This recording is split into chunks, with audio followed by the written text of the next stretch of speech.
Good morning, students. Now, today's topic which we will take, the mechanism of the electrolysis. Yesterday we discussed that what is electrolysis and what are the required features for the electrolysis. Now today we will see that how the electrolysis process takes place. And for that sake, first one point which we have discussed, that electrolysis takes place in the with the free ions or mobile ions. So for that sake, compound is to be taken in the molten state or in its aqueous solution form. Therefore, the electrolyte, first of all, we have to bring in that condition, means we have to melt it or we have to dissolve it in water to get its solution. And since now it is in the liquid state, therefore we have to hold it in a container. You know that liquids only can be held in the container, and without that we cannot handle. So therefore we need a container. This container may be a tumbler, maybe any you can say beaker or any type of container, maybe metallic, non-metallic, plastic, glass, any type of tumbler. So we take a beaker, and in this beaker, we take a beaker, and in this beaker we keep the substance. Means suppose this substance we have selected sodium chloride. So we will take sodium chloride crushed powder. First thing is that you grind it well, and this powdery sodium chloride, place it in a beaker or the container whichever you are using. Now this is to be either, means we can bring it in the molten state by heating, or you dissolve it in water, aqueous solution form. Just now I am preparing its concentrated solution by dissolving or adding some water. We have poured some water and stir it. And doing so, we get a concentrated solution of sodium chloride in water. Doing so means bringing the compound into the molten state or in the aqueous solution form. What happens, we have discussed already, that the force of attraction, electrostatic force of attraction between the ions is dissolved. Like sodium chloride molecule, if we think here, the sodium chloride molecule is having a strong force of attraction. So when we put it in the water or bring it to the molten state, this force of attraction dissolves, and as a result, the result is that sodium ions and chloride ions are mobile or free. Means sodium chloride molecules will change into free or mobile ions, means ready for the electrolysis. So in this case, in the tumbler now, in this beaker, sodium and chloride ions are freely moving. You may take the example, like for example, recess time. In the time of recess, what happens? You all go out and mix with your friends, means other section friends, like A section with the B section, B with the C with the D, or so many students are standing together, eating, talking, chatting, all that. So here same way, these ions are free to move in all the directions inside the container. And so at this situation, means in the solution of sodium chloride or in the molten form of sodium chloride, we are having free and mobile ions without any foundation. They are freely moving throughout the container. Now for the electrolysis, we discussed the other point. That current should be available, because electrolysis takes place by the passage of current. So we need a battery to pass current in this. Now when we want to do the process of electrolysis, we need two electrodes. These electrodes should be two conducting rods, conductors they should be. We can take copper electrodes, we can take platinum electrodes, we can take iron electrodes, and like that graphite, etc.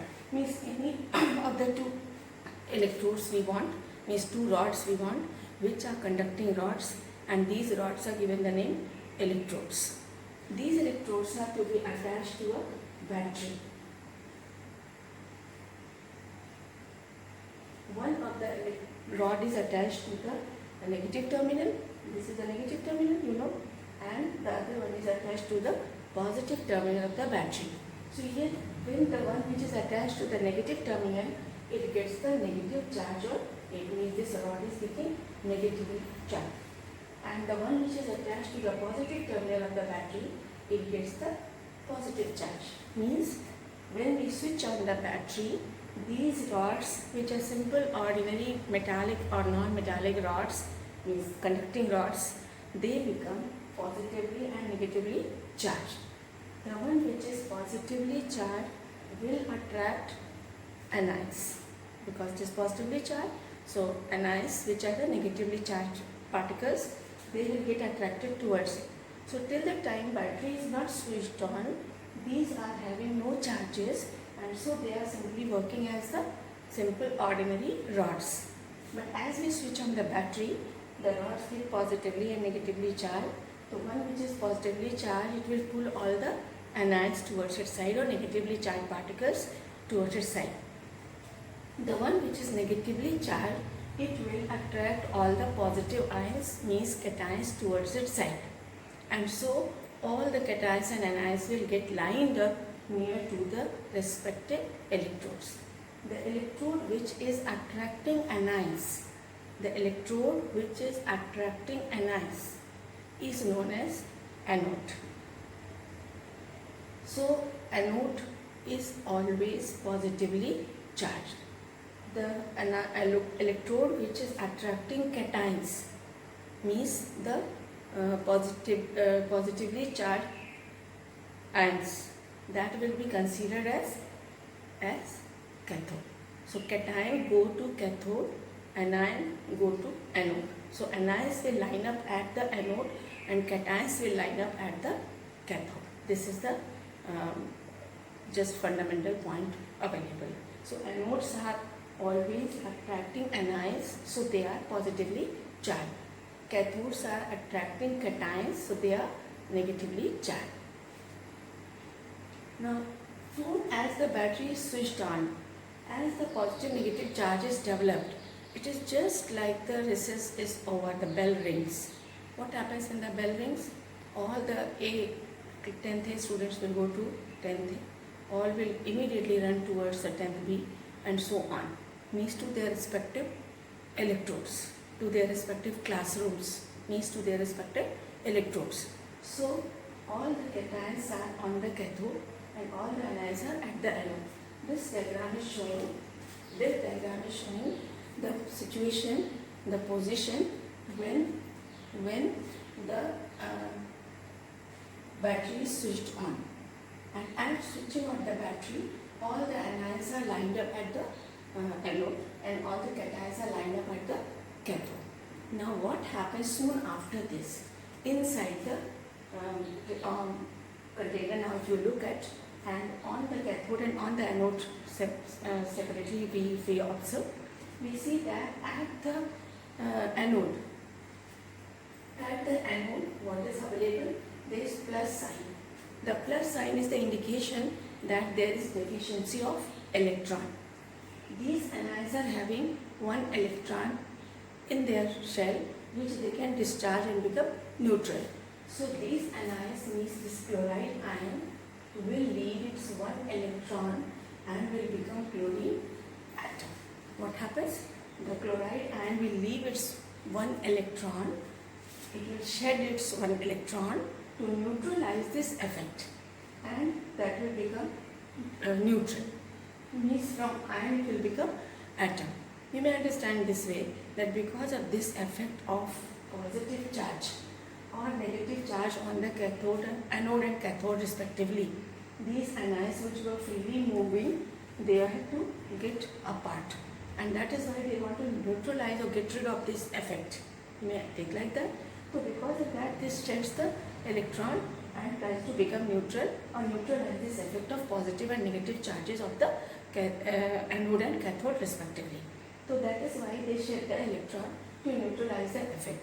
And when one of the electron will be left by the anion, it will become neutral, and this electron is supposed to neutralize this effect, but battery plays a role of suction pump, and this electron which is given by the anion that is sucked by the battery, means taken by the battery, and via battery it reaches to cathode. At cathode, these positively charged ions are present. Positively charged ion means there is deficiency of one electron, and then the number of protons they are having. One anion or cation which we are having, the result is because of the presence of more electron than proton, or because of the less electron than the proton. So here there is deficiency or less electron than the number of proton. So this electron which is coming by the anion is taken by the battery, and that is reaching to the cathode. At cathode, these ions take up this electron which is coming from here, and they become neutral. Means at anode, always anions discharge electron and become neutral, and at cathode, cations discharge electron and become neutral. So here the resultant of the electrolysis is that ion is becoming atom. Resultant of electrolysis is that ion is becoming atom, and that is why respectively on anode and on cathode ions are converted into their respective atoms. Now, since if this ion, usually ions are the non-metals, and non-metals are diatomic. Non-metals are usually in general diatomic. So therefore what happens, that atom cannot remain here, and so one more atom which is formed by the same type will change into the molecule. So it will change into its molecule, and here we see that at the cathode metals are usually coming, the cations are metals, so therefore metals form the positive ion or cations, so therefore in general they are metals, and metals are monoatomic. Therefore here there is no any further reaction takes place, only this is deposited. Now how we have come to know about this mechanism? We are unable to see any anion or cation or any movement of anion and cation. Simply this is an assumption, but this assumption is having a base. What is the base? Here we see that the gas is coming out. We are observing that a colored gas, greenish yellow color gas, chlorine is coming out. And here we are seeing the metallic deposition on the cathode. So always this is visible. What is visible? That some of the element is coming out or deposited. Means either it is gas so coming out, if it is vapors coming out, or maybe some other thing. Since it is a non-metal, so usually in form of gases we see, or in form of vapors we see. And here we see the metallic deposition. Like here in this particular example, sodium is coming out, so sodium gets deposited here. That is visible, that we can extract out, that we can get it. And that is why if we see the sodium chloride is decomposing into sodium and chlorine. Sodium chloride is decomposing into sodium and chlorine. And so as a result of electrolysis of sodium chloride, the formation of or decomposition of NaCl into sodium and chlorine. And that only we discussed the electrolysis. That by passing the electric current, the compound decomposes into its component elements, and that is found and proved. Now some of the features which we see, we are seeing that always, some of the points if we notice, we always observe that at the anode, always the anions discharge. We don't have any example where at anode cations may discharge. So at anode always anions discharge. And at anode always, therefore, there is leaving of the electron. This is the key feature of the anode reaction. This is the key feature of the anode reaction. Means always at anode electrons are removed or lost. And loss of electron is taking place here. Loss of electron, we learn, is oxidation. Therefore, at anode always oxidation takes place. And so anode is oxidizing electrode.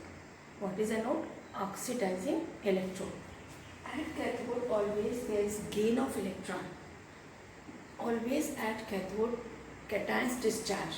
We never have any example that at cathode anions are discharging. Always at cathode there is discharge of the cations, and the cation is discharged by the taking up of the electron. So always there is gain of electron or addition of electron, and we know that addition of electron is reduction. So cathode is always considered as reducing electrode. Besides that, always metals and hydrogen ions go on the cathode. Always metals and the hydrogen ions go on the cathode, and the discharge at cathode. Hydrogen is though a non-metal but forms a positive ion, you are knowing, because it has only one electron, so it is forming a positive ion. So always hydrogen is obtained at the cathode, never on the anode. Always the non-metals are discharging at the anode. So here at anode we obtain the non-metallic part of the compound. And noble gases, since they don't form any compound, so they do not participate in any of the electrolysis. So whenever you are having a compound's electrolysis, you can expect that the metallic portion of the compound will come on the cathode and non-metallic portion will come at the cathode. Always the result of electrolysis is visible. What is the visibility? We get some of the non-metal at the anode and we get some of the metal at the cathode. We can withdraw this process, we can stop this process by switching off the battery. This process will go continuously till the time the battery is on. If you want to stop the process, switch off the battery, or till the time the whole electrolyte gets over, means whole electrolyte participates in the process and completely decomposes. So then when the whole electrolyte gets over, it completely gets decomposes, then the process stops. So this is about the mechanism of electrolysis. As a result, as a conclusion, we can say that for electrolysis, we want electrolyte. Electrolyte should be in such a position that it is having free or mobile ions. Electricity passes through the ions, through the free ions. These free ions must be positive and negative ions. Then for the process of electrolysis, we want a container which is holding two of the conducting rods which are attached to a battery. Battery is the supplier of electricity, and that rod which is attached to the positive terminal of the battery, that is attracting the negative ions, so it is known as anode, and the rod which is attached to the negative terminal of the battery, it is negatively charged, so it is attracting cations, so it is known as cathode. This total setup we say as voltmeter.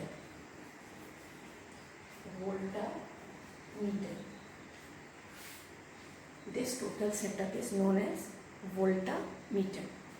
Now just this is one example, and the basic mechanism of electrolysis is always this, means basic mechanism always this. Now we will take the example of one of the example of molten.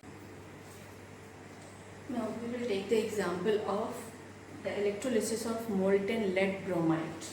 Molten lead bromide. Lead bromide is an ionic compound, and we are melting ionic compound, means it will melt at a very high temperature. So ordinary beaker will not be working here, and that is why we take a crucible. And in this crucible, we put the powder well ground lead bromide, and then we arrange burner to heat it. So this crucible is arranged for heating, and when we start heating, slowly the temperature will rise and the lead bromide will reach to its melting point. When the melting point arrives, means the lead bromide has changed into the molten lead bromide. In the molten lead bromide, if technically we see, this is having the mobile lead ions and bromide ions. Directly if we see, lead bromide is PbBr2. So this PbBr2, where the ions are in the combined state, they are together, they are to be dissociated, and for dissociation only we are melting it. So by melting, the compound dissociates into its mobile ions. So here we get the ions, lead ions and bromide ions, and freely moving. Till now we have only brought it into the molten state, nothing we have done. Now in that we arrange two of the electrodes, two conducting rods. In this case we take the graphite electrode, because graphite withstands to high temperature and graphite does not react with the bromine. Bromine is a very reactive very reactive element, and that is why if we take any other ordinary electrode, bromine which is produced here, it will start reacting with the electrode, means anode, and because of that after some time anode will get over and reaction will stop. So that is why we require an inert electrode. Inert electrode is that which is not participating in the chemical reaction or in the electrolysis, and it is only provider of the current. So here we are taking graphite electrode, and some people say why platinum is not asked, because platinum too withstands to high temperature, but platinum reacts with the bromine. Now here we arrange a battery. The battery is arranged, and now the voltmeter is ready.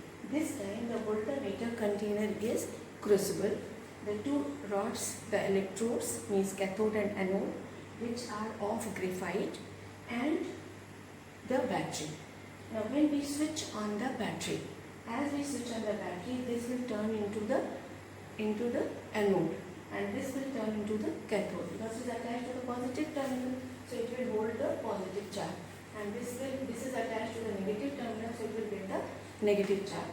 So therefore the charge means by switching on the battery, soon as this graphite rod turns into the anode, all the anions will migrate from all the places, means all these bromides will reach to the anode, and all the cations will go to the cathode. So here after the switching on of the battery, all the bromide ions are collected at the anode, and all the lead ions are collected at the cathode. Now at anode, what is happening now? At anode, as we have learned the general mechanism, the discharge of anions. So these anions lose their electron and become bromine atom. But same way, bromine is a diatomic element, so therefore bromine atom cannot exist freely. It will combine with the other bromine to form the bromine molecule. You know one special thing about the bromine. Bromine is the only liquid non-metal. Only non-metal which is in the liquid state. All the other non-metals are either the gases or solids. So here therefore these bromine vapors are coming out, and that is visible to us. We can see that here some vapors are coming out, and these vapors are of reddish brown color. These vapors are of reddish brown color. So these reddish brown vapors are visible. These reddish brown vapors are visible at the anode. So we are getting a proof of our concept that bromide ions are leaving electron, becoming bromine atom, and bromine atoms are combining with other bromine atoms formed there and forming the bromine molecule. These bromine molecules in form of bromine vapors, that is the reddish brown vapors, coming out at the anode. At cathode now. At cathode what happens?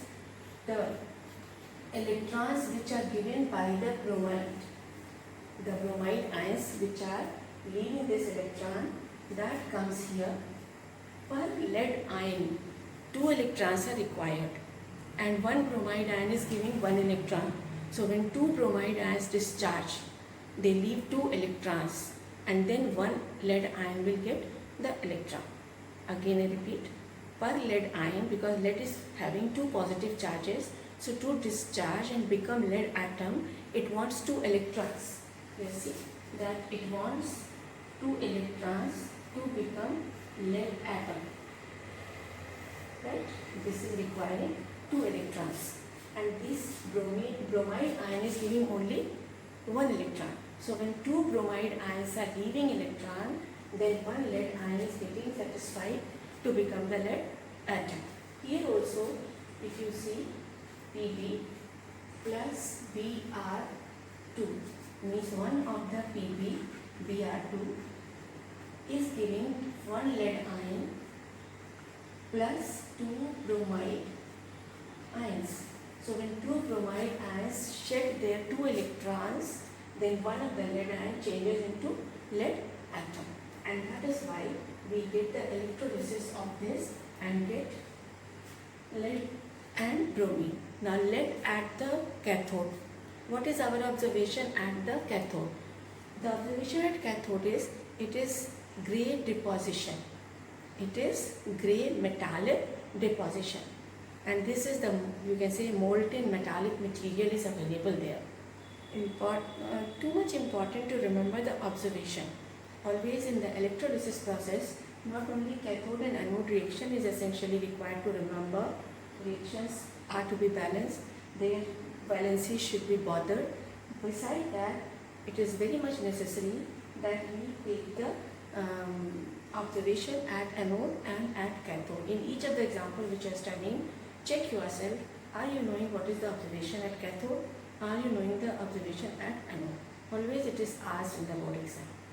Besides that, a few explanations. Like I said, we need the graphite electrodes and not the platinum. The reason is graphite withstands high temperature, as well as it does not react with the bromine. Graphite is non-reactive towards bromine, whereas platinum reacts with bromine. And like that, if other ordinary electrodes we think about, like copper or iron, etc., they all do reaction with the bromine. So that is why we want some inert electrode, and that is selected the graphite. We require a crucible because ordinary beaker will not resist for this high temperature. Another thing, if you see the diagram which I have drawn, here the burner is arranged with full flame, and here the burner is with the slow flame. When the lead bromide comes in the molten state, we are just slowing down the flame. We do not stop heating, but we slow down the flame. Can anyone guess that why we slow down the flame? Yes, the reason is that if we slow down the flame, if we do not slow down the flame, this lead bromide will start evaporating. So we may switch off the fan, we may switch off the flame, but we are not switching off the flame. What we are doing? We are slowing it down. Why? Think. Yes, it is just because if we just switch off the burner, slowly this will again solidify, and when it will solidify, of course the mobile status of the ions will be over. Ions will again combine together to form solid lead bromide, and current will not pass. So that is why it is necessary that we keep the lead bromide in the molten state, and second, that it is also necessary we prevent the evaporation of the lead bromide. So this is the mechanism of lead bromide. In the next class, we will go for the other example of the any other compound, such as we will take acidified water, or we will take aqueous copper sulfate. So different examples, each of the example is having some unique feature, but the basic feature or basic part or basic mechanism of the electrolysis is always same. What is the basic part? That always the compound or electrolyte should be in the molten state or in the aqueous solution form, as we can get the free or mobile ions. And the second thing, there should be two conducting rods, a voltmeter, the battery. Always on the anions go on the anode, always the cations go on cathode, always the metals are obtained on cathode, always the anions, non-metals are obtained at anode. Always the anode is a oxidizing electrode, always the cathode is a reducing electrode. So these mechanisms are same in each and every example. Okay.